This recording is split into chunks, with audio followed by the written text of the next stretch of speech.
This is your reminder that the BBC has yet to address the consistent transphobic leanings in its news coverage, and while the team behind Doctor Who is not connected to this in any way since this is a BBC-owned property, I'm going to keep pointing it out until the problem gets resolved. Links in a pinned comment below if you don't know what I'm talking about. I'll stop saying it when it stops being a problem.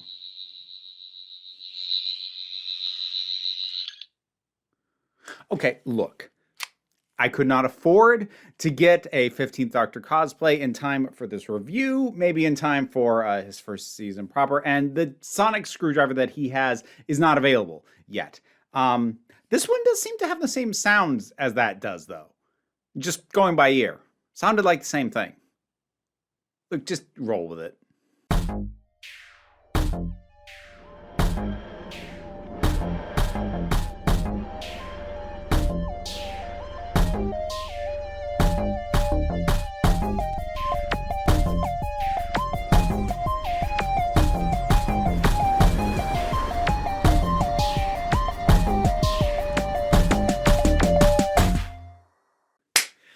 The Church on Ruby Road, the new Christmas special for Doctor Who, the first proper outing for Ncuti Gatwa's 15th Doctor.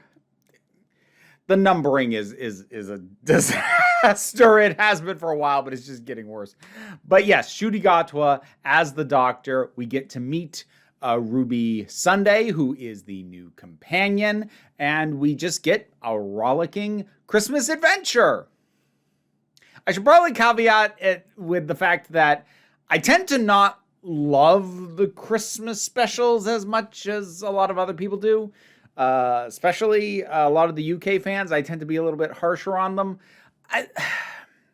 They can be good. I'll actually be having a ranking of the specials, not just the Christmas specials, but all the Doctor Who specials of the modern era, at least, next month. But overall, a lot of them, they're light and fluffy, and I get why. It's Christmas. We're not trying to be really heavy. You know, it's fun family entertainment. People have opened their presents, and now they're just kicking back and relaxing with the family and watching something fun. Like, I get it. I get why a lot of episodes are the way they are. I just don't like them as much as a lot of the other stuff that Doctor Who does. When Doctor Who feels frivolous to me, I don't know. It doesn't completely lose my interest, but I'm not going to be as invested. And this is leaning on the frivolous side of things. Now, does that make it bad? No, absolutely not. I'd actually call it one of the good frivolous stories, but that does also mean that I feel like I don't have that much to talk about because the story is kind of not the point. The point is the aesthetics, the feel, the sense of getting to know the Doctor and the companion, but just the rollicking adventure atmosphere. That's the point. Which it does. What does that lead me to talk about, though? Well, there are a few things. And I will get to Millie Gibson and Ncuti Gatwa proper in a little bit.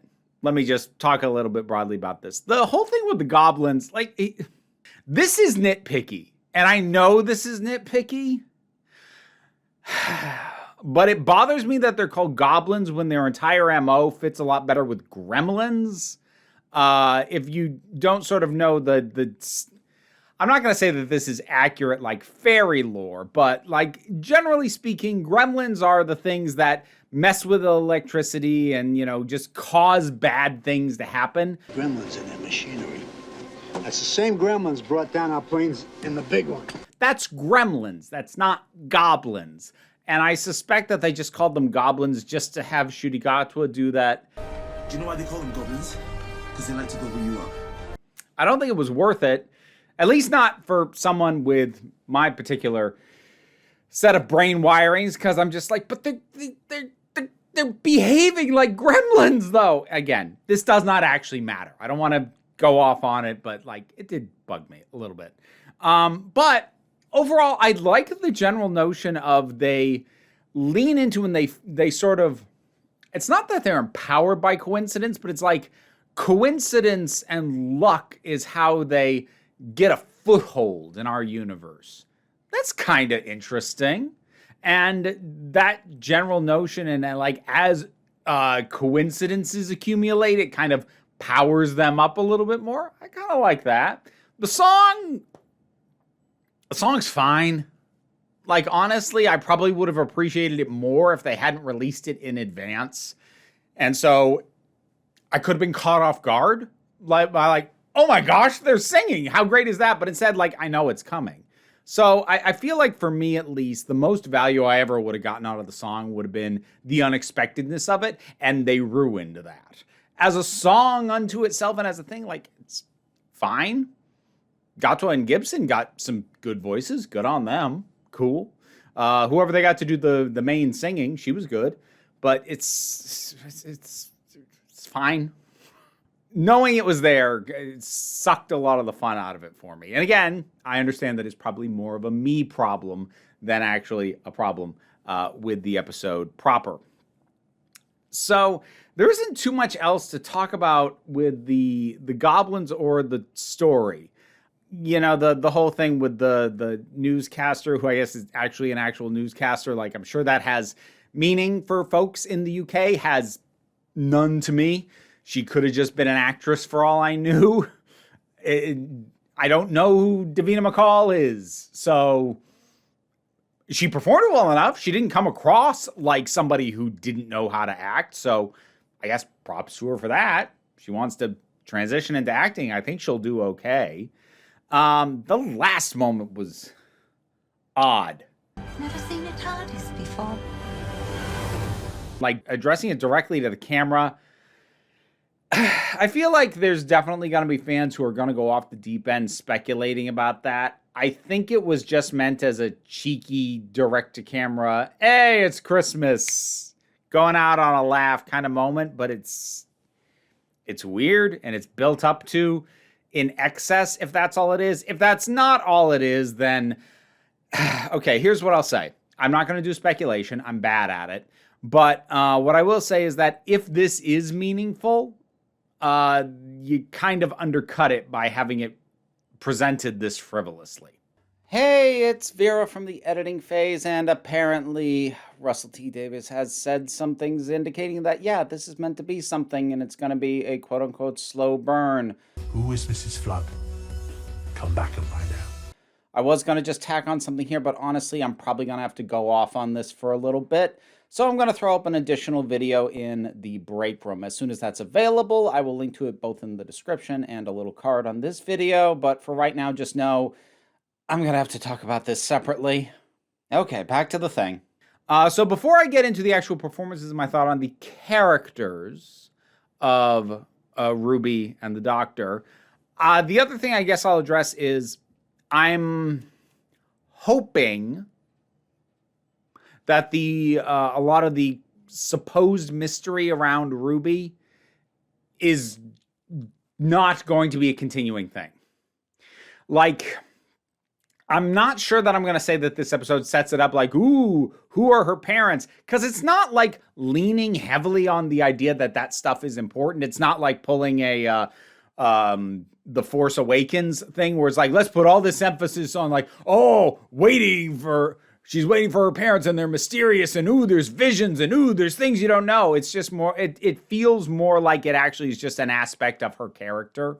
Yeah, so Russell confirmed that this is going to be a whole thing too. I'll address it in that break room video as well. That having been said, mechanically, all the pieces are there for this to turn into some bigger mystery around Ruby in particular. And that's going to inherently make me nervous because, well, it's going to remind me of just a mashup of two things. One being Rose Tyler with the daddy issues and absent parent thing. And then also Clara, when you make the companion a mystery unto themselves, that didn't work out great last time it was done. Granted, that was Moffat. This is RTD, different showrunners. I get it, but like, it's going to set off slight alarm bells. That having been said, again, to reemphasize, I don't think this episode actually puts that much emphasis on the idea of we will pick this up later, but they definitely could. And I'm not thrilled at the notion that they will. That's a wait and see thing. Let's talk about our actual leads. Ncuti Gatwa as the Doctor. I like him. I like him a lot. So I can tell you the exact moment where I was like, okay, this is definitely working. And it's when they're on the Goblin ship and Ruby's trying to kick the door down and he's fiddling with the knots and... Well, if you gave me a hand... I am learning the vocabulary of rope. Beautiful. Beautiful. That is first of all, it's a fun line. And it was also a great notion. The idea that like the way the knots are tied, it's effectively this version of like wiring and the electricity running through it. I just kind of like that as a notion. Is it a bit balmy? Yeah, a bit. I don't care. I like it. But the way he delivered that specific line, there's this sense that you get from him. There's this joy in discovery. There's this thrill at things he hasn't encountered before. And that is something that the Doctor does sometimes have. Doesn't always, but it's not an uncommon Doctor trait, but he captures it really, really well. And it is a trait I like when the Doctor has it.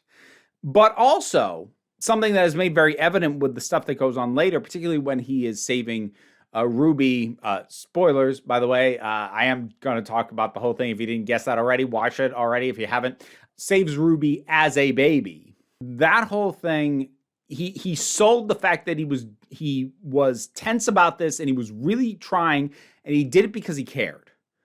Does he care because he is personally invested? He knows her personally? Well, no, not really, not yet. But he cares because someone's in trouble. And I think selling both of those is a good mix, because sometimes the Doctor can seem resigned to bad things happening.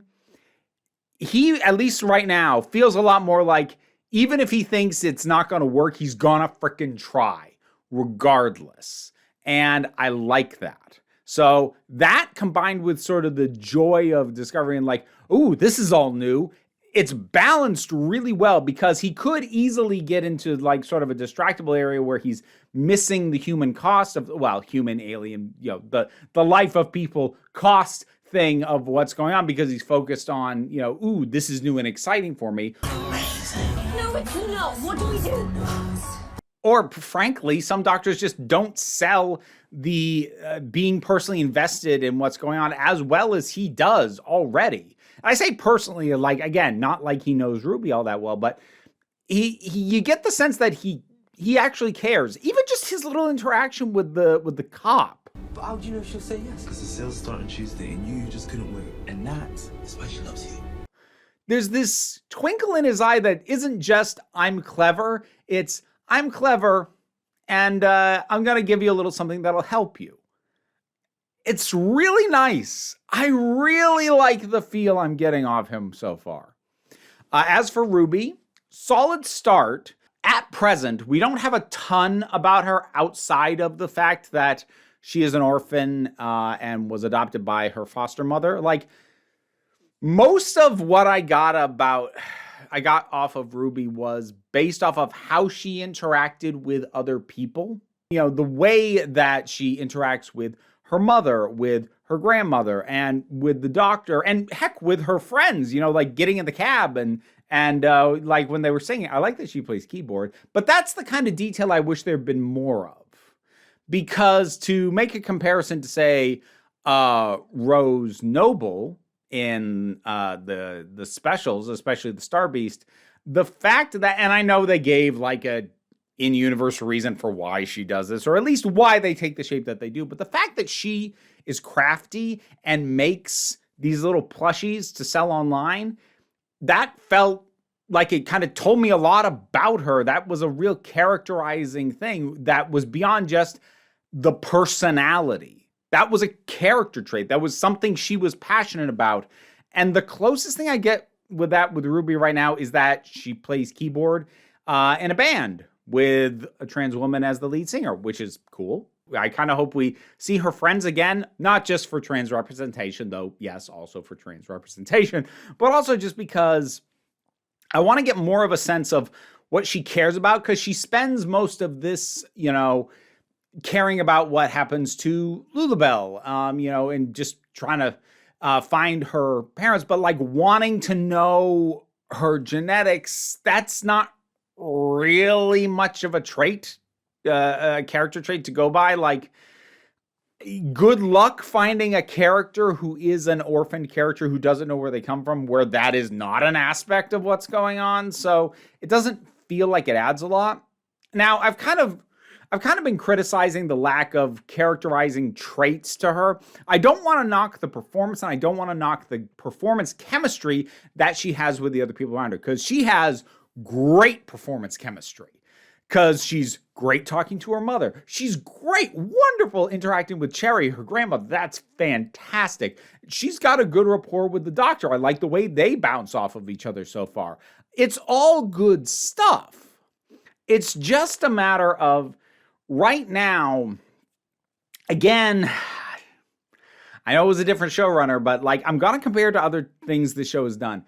Right now, I'm a little bit nervous about getting, it's a few more Clara vibes, because Jenna Coleman always had amazing performance chemistry. Well, more so with Capaldi than Smith, but she always had good performance chemistry to some degree with whoever she was working with.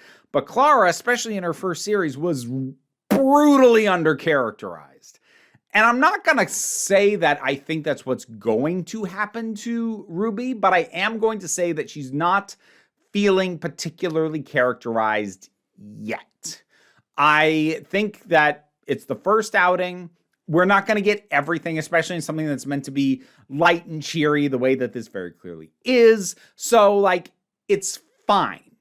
It is fine that she does not have the amount of depth to her character, the amount of layers, that we don't find a ton about her inner life. But for the most part, other than she'd play in that band, I don't know what she would do with her time if she wasn't caught up with the doctor. I want to try and clarify this because I think I came across as a little muddled here.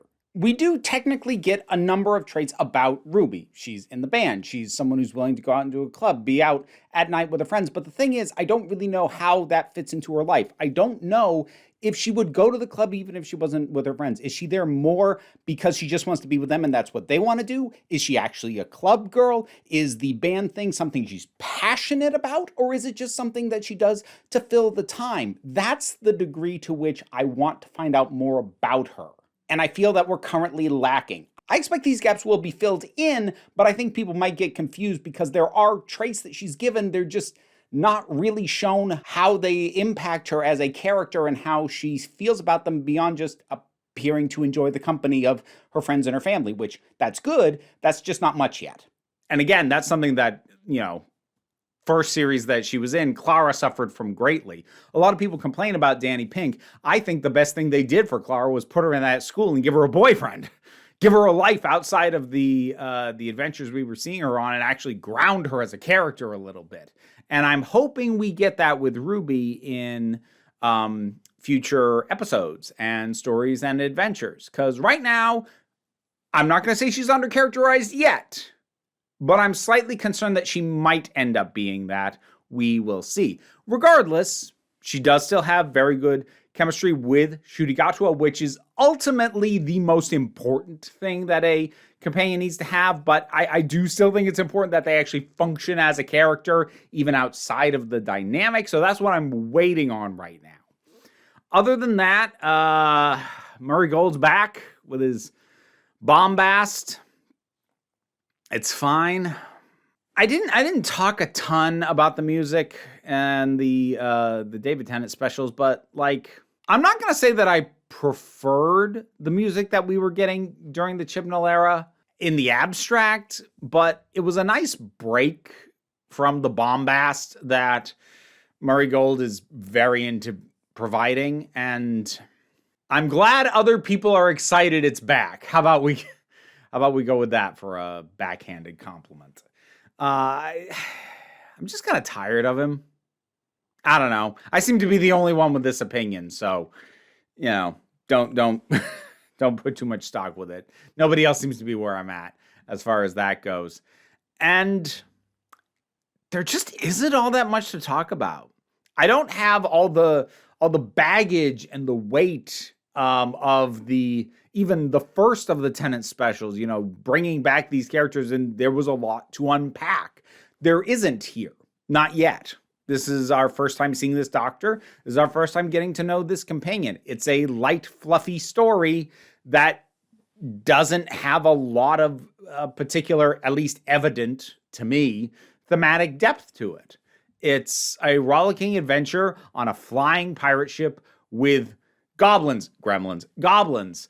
Yeah, that is what it is. And it's fun. I enjoyed it. It's a good time. That's kind of all I've got, though. And under other circumstances, I might be a little bit nervous that, the first outing for the new Doctor is just like, oh, it's so, okay, well, it's fun. We gonna get anything deeper than that? I'm not, because it is the Christmas special. And actually, I think I've even said in the past, I think we should have it happen more often that a Doctor's first adventure is a special so that it can just give us a sense of them on an adventure, and then we start to dig into the meatier stuff in their series proper. And potentially that's exactly what we're getting. I mean, we'll find out when we actually start getting new episodes, but it gave me a good sense of this Doctor and of this companion, at least as far as her dynamic with the Doctor goes. I want to find out more about her as a character unto herself. But it did the assignment. It came in light, fluffy, adventurous. Cool. You gave me what I expected. And that's good. I just don't have nearly as much to add to the conversation as a result of that. So, the church on Ruby Road. What did you think about it? Whatever your thoughts are, drop something down in the comments. Let's talk about it. Patreon pays the bills, enables me to make this my actual living and cover everything. I was going to say and get shirts like this, except this was a Christmas gift. So, maybe not, but in any case, I can gift the people I care about with silly, nerdy shirts like this with the assistance of Patreon. That's not the point. It's not a gift-giving fund like it does actually cover my bills, although it doesn't fully cover my bills. I need the YouTube to. I'm rambling. I'll stop. Regardless, even if you can help me out that way, like, share, and subscribe. They all help me out. But don't worry too much about it. What I really want you to remember is that you are beautiful, you are valid, and you are loved. You are the council. I am just running the meetings, and until next time, this council is adjourned.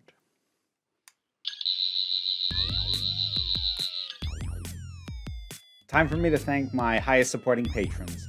Robin Moore, Zubin Lafula, Goddess Elida, Oliver B., Tarak, The Thing That Goes Doink in the Anime, Ruth, Goes with the Gazarian, Solitary Pictures, Ulrich Bogdan, Geek Filter, Melinda Walters, Toku BL Hubian, Jen, Auntie Kate 808, Becky Sparks, Renabi Likes the Poodle, Robin Powell, T Love, Tracy Scrappet, Angry Casperl, Dave Hall, Quite Bearish, Rosalind Bennett, Pao Barabajagal, I'm sorry for whatever butchery I did to that, and Mira G. I know I've kind of done like funky stuff saying them the last few times. I had this whole idea where I was gonna like sing them to the tune of Carol of the Bells, but then I realized it's gonna like clash with my outro music, and I didn't really want to rework that or just cut the outro music out altogether. That felt weird, so I just didn't do a thing this time. But now I've told you that I didn't do a thing, so I've made a thing about there being no thing. Okay. Thanks for sticking around. Bye.